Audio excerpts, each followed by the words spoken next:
और अब पेश खबरों की तफसील। जम्मू कश्मीर असम्बली के बजट इजलास का आज तीसरा दिन है और रिवायात के मुताबिक मेंबरान कानून साज की तरफ से कई सवालात उठाए गए। आज तीसरे दिन 20 सवालों का जवाब देना था, ताहम वक्फे सवालात के अंदर चंद ही मेंबरान के सवालात के जवाब दिए गए। वक्फे सवालात की शुरुआत MLA बीरवा शफीवानी के सवाल से हुआ, जबकि मुबारक अहमद गुल, शक्तिराज परिहार, नज़ीर अहमद गुरेजी, जफर अली खटाना, नरिंदर सिंह रैना, अली मोहम्मद सागर, शेख एहसान परदेसी ने भी अपने सवालात ऐवान के सामने रखे। शफी अहमद वानी ने हल्का इंतखाब बीरवा के अंदर जल जीवन की तरफ से जारी काम के बारे में तफसीलात मांगी थी, जबकि चक कावूसा, माझामा, मागाम, गोंदीपुरा के इलाकों में पीने के पानी की किल्लत का जिक्र किया गया, जिस पर वजीर मौसूफ ने जवाब दिया कि मज़कूरा इलाकों में पीने के पानी की सप्लाई को यकीनी बनाया जाएगा। मुबारक अहमद गुल ने जम्मू कश्मीर में मंशियात के बढ़ते वाक़यात, महकमे सेहत की जानिब से किए गए इकदामात और ज़िला सदर मकामात पर ड्रग एडिक्शन मराकज़ के क़याम पर उठाए सवाल, जिस पर वज़ीर सेहत सकीना मसूद यत्तू ने जवाब दिया। शक्तिराज परिहार की तरफ से महकमे बिजली से सवाल पूछा गया, जिसमें RDD स्कीम के तहत डोडा वेस्ट में रुकूमात की फराहमी की तफसील मांगी गई। इस मौके पर रियासत के वज़ीर आला उमर अब्दुल्ला ने ज़िमनी सवालों का जवाब देते हुए कहा कि रियासत में बिजली पैदावार तशवीशनाक हद तक गिर गई हैं, ताहम ट्रांसमिशन और डिस्ट्रीब्यूशन लॉसेस कम करने के लिए इकदामात किए जा रहे हैं। भाजपा मेंबरान की जानिब से मुतमईन न होते हुए हंगामा भी किया गया। उधर आम आदमी पार्टी के मेंबर महराज मलिक और हिज़्ब इक़्तिदार के बीच तलख कलामी भी हुई। महराज मलिक ने सवाल उठाते हुए कहा कि डोडा को हर लिहाज से नज़रअंदाज किया जा रहा है। नज़ीर अहमद गुरेजी ने गुरेज़े एक सियाती मरकज़ के तौर पर हुकूमत की तवज्जो मबजूल कराई और तहरीरी सवाल में हुकूमत से जवाब तलब किया कि हुकूमत की जानिब से गुरेज को सियाती मरकज़ बनाने के लिए क्या इक़दाम उठाए जा रहे हैं। उधर आज वक्फे सवालात के बाद गवर्नर के खुतबे पर शुक्रिया की तारीख पर बहस जारी है, जिसमें भाजपा, PDP, नेशनल कॉन्फ्रेंस के कई अरकान ने अपनी बात रखते हुए मौजूदा हुकूमत की तरफ से एक तरफ पीठ भी थपथपाई, वहीं पर मुतालबा किया कि रियासती दर्जे की बहाली के लिए मरकजी हुकूमत कदम उठाए। मंशियात के मुतलिक पूछे गए मुबारक गुल के सवाल में हुकूमत ने साफ किया कि नशा मुक्त अभियान जो सितंबर 2022 से जारी हैं के मस्बत नताइज निकले हैं और केसों में कमी वाक़ा हुई है। सरकारी रिकॉर्ड के मुताबिक जम्मू कश्मीर में मंशियात के आदि लोगों में इजाफा नहीं हुआ है। सरकारी रिकॉर्ड में इस बात की वजाहत की गई है कि जो ड्रग डी एडिक्शन मराकज़ चल रहे हैं उनमें मुतासरीन की तादाद कम हो रही है। फिलवक्त 11 एडिशन ट्रीटमेंट फैसिलिटीज कश्मीर में और 9 जम्मू में चल रहे हैं। जम्मू कश्मीर के 20 अजला में IPD सर्विसेज भी मौजूद हैं, जबकि 9 GMCs में खवातीन के लिए भी बंदोबस्त रखा गया है और माहिर नफ्सियात की तैनाती हर जिले में कर दी गई है। एदाद शुमार जारी करते हुए हुकूमत ने कहा कि अनंतनाग में 2022 में 429 जबकि 2024 में 564 मरीजों का इलाज जारी है। जिला बडगाम में 2022 में 592 जबकि 2024 में 136, श्रीनगर में 2022 में 765 और 2024 में 1629, GMC जम्मू में 2022 में 165 और 2024 में 2018। इस तरह राजौरी, सांबा, रियासी के आदाद शुमार भी जारी किए गए हैं।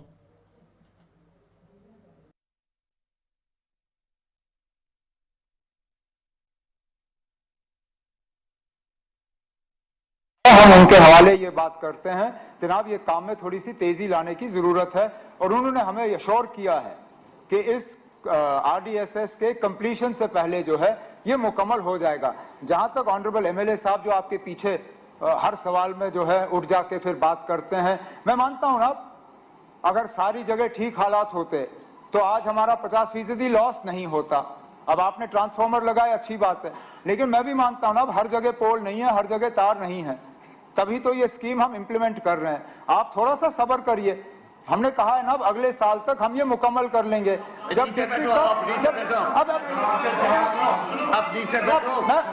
मैं माफी चाहता हूँ ना, आपको सुनने की बात,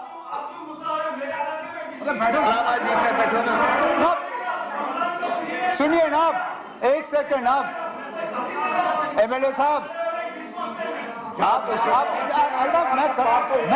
मैं मैनेज कर लूंगा ना। अरे डिसेंसी ऑफ द हाउस देखो मेरे लर्न डिसेंसी स्कीम हम इम्प्लीमेंट और आहिस्ता आहिस्ता जो काम एज डीडीसी ये नहीं कर पाए शायद एज एमएलए कर पाएंगे। नहीं हो पाया बल्कि हो जाना चाहिए, क्योंकि अगर वजीर आजम साहब ने कमिटमेंट की तो वो जल्द अज जल्द पूरा होना चाहिए। लेकिन सर जो ही सरकार आई और पब्लिक गवर्नमेंट यहाँ पे बनी तो मैंने खुद सेक्रेटरी हेल्थ एजुकेशन डिपार्टमेंट के बुलाए और उन ऑफिसर से मैंने बात की है। बल्कि मुझे याद है यहाँ हाउस में नाम नहीं लेना चाहिए, बल्कि कादिसानी डॉक्टर फारूक अब्दुल्ला साहब ने इसमें काफ़ी कंसर्न दिखाया कि अगर ये लड़की ने 1 साल या 2 साल पहले वीडियो अपलोड किया हुआ है, आज तक कार्रवाई क्यों नहीं हुई है। उनके सामने भी डिटेल्स रखे, बल्कि वो खुद जाना चाहते थे। लेकिन मैं पूरे हाउस को यकीन दिलाना चाहती हूँ कि कहीं पे थोड़ी सी कुछ कमी रह गई थी, हो जाना चाहिए बल्कि जल्दी। लेकिन जब से सरकार बनी है हमने इसमें पेशरफ्त की है, हम जल्दी जो है काम शुरू करेंगे वहाँ पे। और जिस तरह वजीर आजम साहब ने मन की बात में कहा है कि ये खूबसूरत एक बिल्डिंग बनेगी, एक मॉडल स्कूल बनेगा जो पूरे दुनिया में माना जाएगा, जिसका असर होगा, जिसकी इम्पोर्टेंस होगी, तो मैं यही कहूँगी कि इधर आम आदमी पार्टी से रुकने असेंबली महराज मलिक ने ऐवान से वॉकआउट भी किया और कहा कि जिन लोगों ने उन्हें मंडेट और वोट दिया है उनकी आवाज बनकर वो हुकूमत से उनके सवाल पूछेगी। उन्होंने कहा है कि लोग इस वक्त मुश्किलात के शिकार हैं। बिजली, पीने के साफ पानी और दीगर बुनियादी सहूलियात का फुकदान जिला डोडा के अंदर पाया जा रहा है।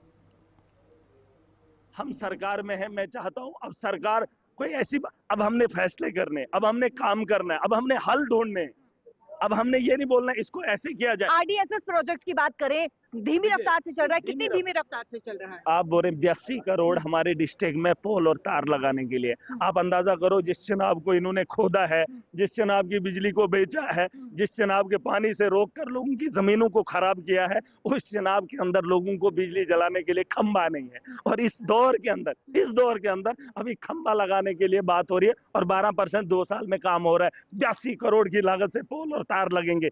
ये हमारे लोगों की जरूरत है। ये चिराग तले अंधेरा है, वही है। आज जब रमजान का महीना है, मुझे लोग फोन करते हैं, फेसबुक पे लिखते हैं, टैग महराज को करते हैं कि बिजली गुल। अब बिजली के डिपार्टमेंट ने कहां सहरी के वक्त बिजली ली, एहसास है मुझे।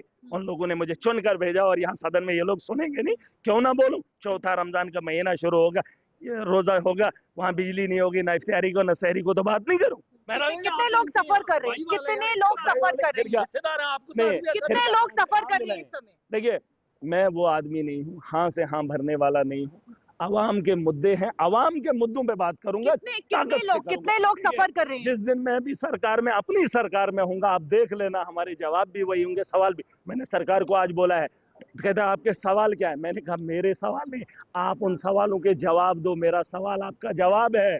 जो आप सवाल मांग रहे हो, आपका जवाब मैं चाहता हूँ सुनना। क्या आपने जम्मू कश्मीर के लोगों से वादे किए हैं, उसका जवाब कब आएगा? कितने लोग सफर इस समय, कितने लोग सफर कर रहे हैं? आपको क्या लगता है, क्या लगता है आपको, कितने लोग सफर कर रहे हैं?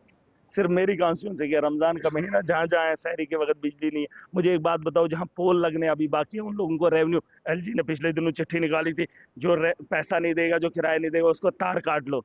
है उन लोगों की बात नहीं करूँ। जो रिस्पॉन्स आपको मिला है उसे किस तरीके से? रेस्पॉन्स यही है, मैंने अपने लोगों को साफ बता दिया है। 200 यूनिट की मुफ्त की बात हुई है। मैंने आज से ही उनको बोला है कि आप बिजली का किराया देना बंद करो, क्योंकि सरकार को भी पता है हमारे पास पोल नहीं है, हमारे पास तार नहीं है, हमारे पास ट्रांसफार्मर नहीं है। हमारे पास सिर्फ बिजली के पावर प्रोजेक्ट है और उसमें नौकरी करने वाले बिहार के हैं, यूपी के हैं। हमारा कुछ नहीं है। उन लोगों को रोजगार नहीं मिला, उन लोगों को बिजली अभी महरूम रखा, बस मीटर लेके जिस दिन जाएंगे वसूली के लिए। लोगों को मैंने बता दिया आपकी बिजली का इंतजाम, और चीफ मिनिस्टर साहब की जिम्मेदारी है, हाउस की जिम्मेदारी है कि रमजान का महीना माह मुबारक दिन है और यहाँ पर लोगों को इस चीज की जरूरत है, सहरी और इफ्तारी में दिन। आखिरी सवाल, क्या आपने वॉकआउट किया है? नहीं, क्यों वॉकआउट क्यों करेंगे? बहुत बहुत शुक्रिया बातचीत करने के लिए। देखिए, हीटेड आर्गुमेंट जो है वो असेंबली में देखने को मिली और आरडीएसएस प्रोजेक्ट जो इस समय धीमी रफ्तार से डोडा वेस्ट कॉन्स्टिट्यूंसी में जो है, डोडा वेस्ट में इस समय जो है वो देखने को मिल रहा है और काफी धीमी रफ्तार से ये प्रोजेक्ट जो है, यानी कि इसकी जो तेज रफ्तार होनी चाहिए वो काफी ज्यादा इस समय धीमी रफ्तार से जो है वो काम चल रहा है। कैमरा पर्सन मेंबर असेंबली बन्नी ने इजलास के दौरान अपने हलके के कई मसाइल हुकूमत के सामने रखे और हुकूमत की तवज्जो उनकी तरफ मबजूल करानी चाहिए और उन मसाइल के हल के लिए हुकूमत से मुतालबा भी किया है। कुछ दिनों में कुछ हादसे हुए हैं जिसकी वजह से लोग जो हैं और उनके परिवार जो हैं वो दुख में हैं और वो चाहते हैं कि इंक्वायरी जो है वो सही ढंग से होनी चाहिए। हमारे मेरी बनी कॉन्स्टिट्यूंसी का एक इलाका है जहाँ पे मक्खन दीन का आपने भी देखा होगा सुसाइड केस हुआ, उसमें इंक्वायरी चल रही है। बिलावर में 2 डेथ हुई हैं वहाँ पे। एक बसोली में एक 9th क्लास का बच्चा, उसकी डेड बॉडी मिली है और उस चीज़ को लेके उसके पेरेंट्स, उसकी फैमिली, उनके गाँव वाले जो हैं लोगों के प्रोटेस्ट पे हैं और उनकी नाराज़गी ये है कि जो इंक्वायरी हो रही है वो सही ढंग से नहीं हो पा रही है और वो चाहते हैं कि सही तरीके से इंक्वायरी की जाए, हो सके तो जुडिशियल इंक्वायरी करवाई जाए, क्योंकि उनको पुलिस डिपार्टमेंट पे शक है कि वो जो इंक्वायरी करवाई जा रही है वो सही नहीं है। और साथ में सर अभी जो स्नोफॉल हुआ है, जो बारिशें हुई हैं हमारे इलाके में, बहुत से लोगों के कच्चे मकान हैं जो घिर गए हैं, काफ़ी सारी वहाँ पे मुश्किलात आई हैं। मैं चाहता हूँ कि हमारे इलाके को हमेशा इग्नोर कर दिया जाता है और उनको कंपनसेशन नहीं मिलता है और मैं चाहता हूँ कि उनको कंपनसेशन मिलना चाहिए। और साथ में सर पिछले दिनों यूटी सरकार के दौरान एक बड़ी अजीब चीज़ हुई, हमने प्रमोशनें होते देखी थी कि लोगों की प्रमोशनें होती हैं, लेकिन उस टाइम में क्या हुआ कि हमारे एसपीओ थे उनकी 18,000 सैलरी थी। कोरोना के टाइम पे उनको रोड साइड लगाया गया, जितने भी रोड पे लोग दिखते थे वो सारे एसपीओ थे। दिन रात उन्होंने ड्यूटीज दी, 18,000 की सैलरी पे उन्होंने घर से बाहर रह के एसपीओ ने अपनी ड्यूटीज दी। लेकिन जैसे कोरोना खत्म हुआ, ये कोरोना तो खत्म हुआ लेकिन उनकी 18,000 की सैलरी भी वो खा गया। उनकी वो 18,000 की सैलरी से वो आज 4,000 की सैलरी पे आ चुके हैं और मैं ये चाहता हूं कि उनको वो हक और इंसाफ मिलना चाहिए। 18,000 से सैलरी बढ़नी चाहिए लेकिन कम नहीं होनी चाहिए। इसके साथ साथ सर कुछ इश्यूज हैं आरएनबी डिपार्टमेंट में। यूटी सरकार के दौरान क्या हुआ कि जो जूनियर्स एईज थे उनको प्रमोट कर दिया गया लेकिन सीनियर्स को जो था वो उनकी प्रमोशन नहीं हुई है। ये कौन सा रूल है कि सीनियर्स को इग्नोर कर दिया जाए और जूनियर्स की प्रमोशन होनी चाहिए? और मैं चाहता हूं कि इसके ऊपर इंक्वायरी होनी चाहिए, किस रूल के तहत उनकी प्रमोशन हुई है और किस रूल के तहत जो है वो सीनियर्स को जो है वो इग्नोर किया गया। और इसके साथ साथ सर मैं थोड़ा सा टाइम चाहूंगा, मैं यहाँ पे इधर असेंबली में वक्फे के दौरान मुबारक अहमद गुल ने गुलिस्तान न्यूज नुमाइंदा शिल्पा शर्मा से भी बात की है। विधायक मुबारक गुल इस समय हमारे साथ मौजूद है। सर आपने जो इश्यू उठाया है उसके बारे में बताइए। ये इशू जो मैंने उठाया ड्रग्स के हवाले से, मैं इस हवाले से 30 साल से काम कर रहा हूँ इस ड्रग्स मेहनत को ख़त्म करने के लिए। और मेरी एक आज ये मॉरल ड्यूटी थी, मैंने प्रॉमिस किया था अपने जो वॉलंटियर्स हैं, जो एनजीओज हैं, सिविल सोसाइटी में, ये हाउस में उठाऊँगा क्वेश्चन। ये क्वेश्चन जो उठाया मैंने, तो इसमें जब इन्होंने कहा कि डिक्लाइन हो गया है, ये मैं इसमें ये कह रहा हूँ कि जो इक़दाम किए हैं, जो पुलिस डिपार्टमेंट ने जो इक़दाम किए, बहुत सारे को प्रॉपर्टी सीज़ की गई, बहुत सारों को ये बैंक खाते बंद किए गए, बड़ी एक्शनें की गई, बहुत रेड लगाए गए। अब इसमें मैंने ये आपका भी एक अच्छा रोल है, मैंने कहा कि मुझे नहीं मौका मिला कि वहाँ शोरगुल हो गया कि मैं गुलिस्तान के बारे में भी बात करता, जो आपने कैंपेन चलाई ड्रग्स के हवाले से। मैं चाहता था ईगरली इस चीज़ को हम उजागर करें कि ये सोसाइटी के हर एक नागरिक का फ़र्ज़ है, चाहे वो पॉलिटिकल हो, नॉन पॉलिटिकल हो, कोई भी पॉलिटिकल रिलीजियस लीडर्स हो, उनको इस कैंपेन में आगे आना है। क्योंकि जब तक लोग ना चाहें, जब तक लोग इसमें इन्वॉल्व ना हो, जब तक इसमें एजुकेशन डिपार्टमेंट इन्वॉल्व ना हो, जब इसमें सपोर्ट डिपार्टमेंट इन्वॉल्व ना हो, जब इसमें दूसरे जो डिपार्टमेंट्स हैं इसमें इन्वॉल्व हो, वो अपना अपना योगदान दे देंगे। क्योंकि इसमें अवेयरनेस की जरूरत है। एक जो रिस्पॉन्स आपको मिला है, क्या उससे सेटिस्फाई हैं आप? नहीं, इक़दाम के अभी 6 महीने भी नहीं हुए गवर्नमेंट को, अभी मैं सेटिस्फाई हूँ। जो पिछले ये दौर में ये हुआ कि जो मैं सपना भी नहीं देख रहा था ये होगा। मैं डिमांड करता था उनकी प्रॉपर्टी सीज हो, उनका केसेस, उनके अकाउंट जब्त हो। और ये होता था पहले एक बंदा जाता था ड्रग पैडलर, उसको इमीडिएटली रिलीज होता था, बेल होती थी। तो इसके खिलाफ मैंने इसके खिलाफ जंग लड़ी है। लेकिन अब ये इसमें काफ़ी हद तक गवर्नमेंट ने जो इक़दाम उठाए, बड़े सख्त इक़दाम उठाए, और मैंने ये डिमांड कर रहा था कि हाउस में इसमें और सख्त इक़दाम करके, क्योंकि लाइफ इम्प्रिजनमेंट होनी चाहिए, ये सज़ा उम्र भर के लिए। हमने देखा कि जब हम जाते हैं बाहर के मुल्कों में, फॉरेन कंट्रीज़ में, वहाँ जहाज़ में बोलते हैं कि अगर कोई ड्रग बग है तो वहाँ तो उसको डेथ पेनल्टी भी है किसी जगह। जब तक आप सज़ा नहीं रखेंगे, किसी पहले देंगे नहीं लोगों को। अभी आप जो गवर्नमेंट ने एक्शन किया, मैंने ये भी कहना था वहाँ पे मौका नहीं मिला कि जिन्होंने अच्छा काम किया, जिनको पुलिस अफसरों ने अच्छा काम किया, उनको अप्रिसिएशन मिलना चाहिए, उनको अवार्ड मिलना चाहिए। जैसे आपकी चैनल ने भी अच्छा किया, आपके गौहर साहब ने जिस बारे में एक अच्छा प्रोग्राम गुलिस्तान ने किया, वो भी अच्छा प्रोग्राम था। इसलिए मीडिया को भी चाहिए इसमें अपना रोल करे, इलेक्ट्रॉनिक मीडिया, प्रिंट मीडिया, लोग, स्कूल, टीचर, पेरेंट्स को भी इसमें काम करना है। पेरेंट्स जब तक नहीं करेंगे, अपने बच्चे का ख्याल नहीं रखेंगे कि भाई ये बच्चा कहाँ गया, गायब क्यों है, चक्कर क्यों आ रहे हैं। जम्मू कश्मीर के मुख्तलिफ सरकारी महकमों में खाली पड़ी असामियों पर कायद हिज़्ब इख्तिलाफ सुनील शर्मा ने असम्बली सेशन से कबल ही कहा है कि वो चाहते हैं कि खाली असामियों को पुर किया जाए। उन्होंने दावा किया कि गुज़िस्ता 2-3 सालों में LG इंतजामिया ने सबसे ज़्यादा रिक्रूटमेंट अमल में लाई है। 27 सरकारी विभाग में इस समय जो है वो 32,000 के करीब पोस्टें जो है वो खाली है। किस तरीके से देखते हो? मैं तो कहता हूं कि इन्होंने जो कमिटमेंट की है कि भाई हम जितनी भी वैकेंसीज हैं, वैकेंट पोस्ट हैं, उनको फिलअप करेंगे। हम उम्मीद करते हैं कि सरकार करे। अदरवाइज अगर देखा जाए तो LG साहब ने इन 2-3 सालों में इस पूरे जम्मू कश्मीर की हिस्ट्री में सबसे ज़्यादा रिक्रूटमेंट की है। जहाँ तक इस स्टेट की रिक्रूटमेंट या एम्प्लॉयमेंट की बात है, एक व्यापक, एक कम्प्रिहेंसिव कोई विचार इनको सोच करना पड़ेगा, क्योंकि स्टेट के पास इस वक्त कोई फंडिंग नहीं है, कोई पैसा नहीं है। जो अभी भी एम्प्लॉय हैं उनकी JPs बंद है, सैलरी के लिए दिखते हैं। तो कोई व्यापक पैमाने पे इनको सोचना पड़ेगा किस तरीके से। रुकन असम्बली पांपोर हसनैन मसूद ने कहा है कि जम्मू कश्मीर में जो भी तरक्याती मंसूबे हैं उनके लिए माहिर माहौलियात से सलाह मशवरा और राय लेने की ज़रूरत है, ताकि बाद में माहौलियात पर कोई बुरा असर न पड़े। उन्होंने मज़ीद कहा है कि ज़ाफ़रान की पैदावार में कमी की बुनियादी वजह वक्त पर पानी का छिड़काव न होना, क्योंकि बदकिस्मती से जो बोरवेल बनाए गए हैं वो सब गैर फाल है। देखिए, ये सिर्फ एक रोड की बात नहीं है।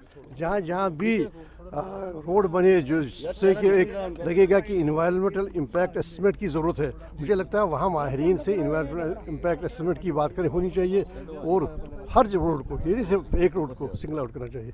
हर जगह जहाँ जिससे हमें ये लगे कि इससे जो हमारा एनवायरनमेंट है वो इम्पैक्ट होगा, और उसका क्या इम्पैक्ट होगा, तो उसके बाज़ाब्ते एक मैकेनिज्म बना हुआ है, EIA हम कहते हैं। तो EIA करके मुझे ये, अगर EIA है तो EIA बनाना चाहिए हर उस जगह जिसके परिवर्तन जो हमारा जो एनवायरनमेंट है उसको किसी तरीके से इम्पैक्ट होने की ज़रूरत है। सैफरन 2011 में 400 करोड़ रुपए दिए गए थे, और उसमें 2 कंपोनेंट्स थे। एक ये था कि रिजुवनेशन का और इलाकों में फैलाया जाएगा, और ये था कि इसमें एक स्प्रिंकल इरिगेशन की व्यवस्था की जाएगी।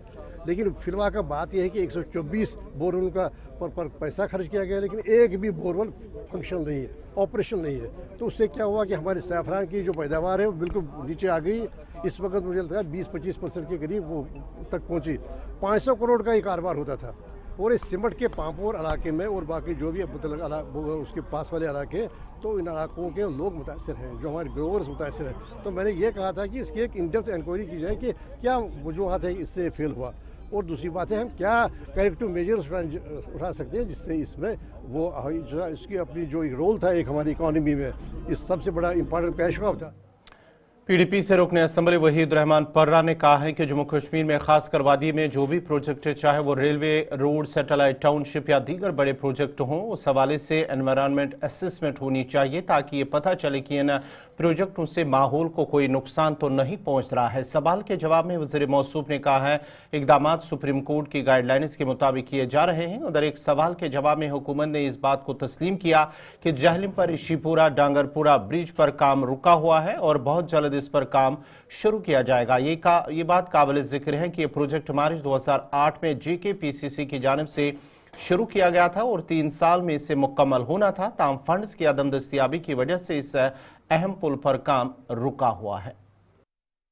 जम्मू कश्मीर में डेवलपमेंट के नाम पे काफ़ी ज़्यादा डिस्ट्रक्शन हो रही है, और large scale projects, railways, widening of roads, satellite township के नाम पे जो ज़मीन ली जा रही है और नए प्रोजेक्ट्स इंडस्ट्रियल पॉलिसी में लिए गए हैं लोगों से, क्योंकि पॉपुलर गवर्नमेंट नहीं थी, और we are a fragile ecology.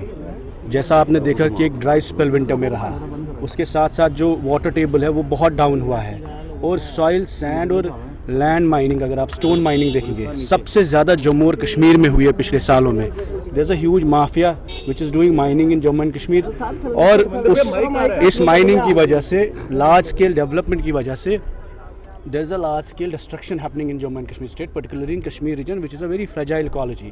तो हमने गवर्नमेंट से ये मांगा था कि ये जो एनवायरनमेंट रिलेटेड इश्यूज़ है, क्या आपकी एनवायरनमेंट असेसमेंट होती है हर प्रोजेक्ट्स की, चाहे वो सड़क हो, रेलवे हो, या कोई बड़ी टनल हो, या कोई बड़ा प्रोजेक्ट हो, तो उसकी एनवायरनमेंट असेसमेंट होनी चाहिए, ताकि हमें ये पता लगे कि जो वाटर टेबल है वो क्यों डाउन हो रहा है, क्या क्या हमें क्लाइमेट।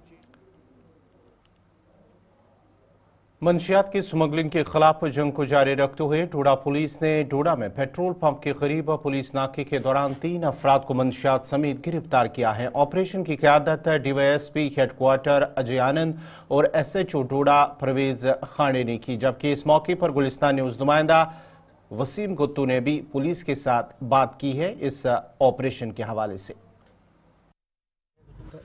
मैं डोडा के पेट्रोल पंप के नजदीक इस वक्त हूँ। रात के लगभग 12:30 बजे के करीब इस वक्त जम्मू कश्मीर पुलिस यहाँ पे आपको देखने को मिलेगी। आपको बताना चाहेंगे जम्मू कश्मीर पुलिस को एक बड़ी कामयाबी जिला डोडा के अंदर देखने को मिली है।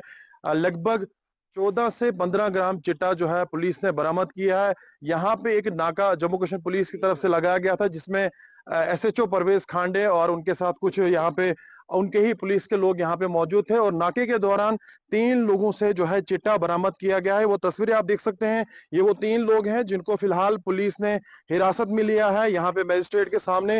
ये तस्वीरें आप देख सकते हैं, ये वो चिट्टा बरामद किया है, मोबाइल इनसे बरामद किया है, पैसे इनसे बरामद किए हैं। और DSP हेडक्वार्टर डोडा ने जिस तरह से पिछले दिनों एक स्टेटमेंट दिया था, जिसमें साफ तौर पे उन्होंने कहा था कि ऐसे लोगों को नहीं बख्शा जाएगा, ड्रग्स फ्री जिला डोडा किया जा सकता है और मशक्कत करनी होगी, मेहनत करनी होगी। और अब मेहनत का रंग आज जम्मू कश्मीर पुलिस ने जिला डोडा के अंदर दिखाया है। ये तस्वीरें आप देख सकते हैं यहाँ पे किस तरह से पुलिस ने एक स्पेशल नाका लगा के इन लोगों को फिलहाल अरेस्ट किया। मेरे साथ DSP हेडक्वार्टर अजय आनंद साहब हैं। आनंद साहब, बहुत बहुत शुक्रिया वक्त देने के लिए। लगभग रात के 11:30-12 बजे के करीब टाइम है, और मैं देख रहा हूँ आपकी नफरी यहाँ पे जिस तरह से इन्होंने आज काम किया है, जिसमें परवेज खांडे साहब SHO है, लगभग कितनी ये क्वांटिटी है, क्या इनसे बरामद किया गया है? आज हमारा यहाँ पे एक नाका लगा हुआ था, जिसमें हमारे SI मुश्ताक और साथ में हमारे नाके वाले लोग यहीं पर थे। तो यहाँ पे एक गाड़ी आती है, जो सामने गाड़ी खड़ी है, तो इस गाड़ी में 3 लोग पकड़े जाते हैं, जिसमें एक लड़के का नाम शादाब है और हुमायूं है और साथ में इशफाक ड्राइवर। तो वो जब उनकी तलाशी वगैरह ली जाती है तो उनके पास से कोई हेरोइन लाइक सब्सटेंस जो मिलता है, तो उसको मौके पे ही जब्त किया गया। और साथ में SHO साहब को, मैजिस्ट्रेट साहब को और मुझे भी वहाँ पे उन्होंने बुलाया। हम मौके पे पहुंचे, आके हमने सारा जाकर जब्ती किया। सर, क्या ये पता लग पाया है जिन लोगों से इन्होंने खरीदा है, उन पे भी आप आने वाले टाइम में बड़ी कार्रवाई कर सकते हैं? हम इनका चेक कर रहे हैं, अभी इन्वेस्टिगेशन का ये है, और जैसे इन्वेस्टिगेशन में होगी, जो भी इसमें पाए जाएंगे वो सारे लास्ट टाइम आपने वादा किया था कि ऐसे लोगों को बख्शा नहीं जाएगा, तस्वीरें आज देखने को मिल रही हैं और लोग इस चीज को अप्रिशिएट कर रहे हैं। बिल्कुल, हम जो भी लोग हैं, आगे और भी जो लोग होंगे उनको भी ऐसे ही वो भी फंस जाएंगे बाद में आने वाले टाइम में। अगर किसी इलाके में कोई शख्स इस तरह से ड्रग्स बेचता है या इस तरह का काला काम करता है, लास्ट टाइम भी मैसेज दिया था, आज क्या मैसेज होगा? यही मैसेज है कि वो ये वाला। नाज़रीन, इसी के साथ ही उर्दू खबरनामा इख्तिताम पज़ीर हुआ चाहता है। अपने मेज़बान गौहर कुछ को इजाज़त दीजिए। अल्लाह हाफ़िज़।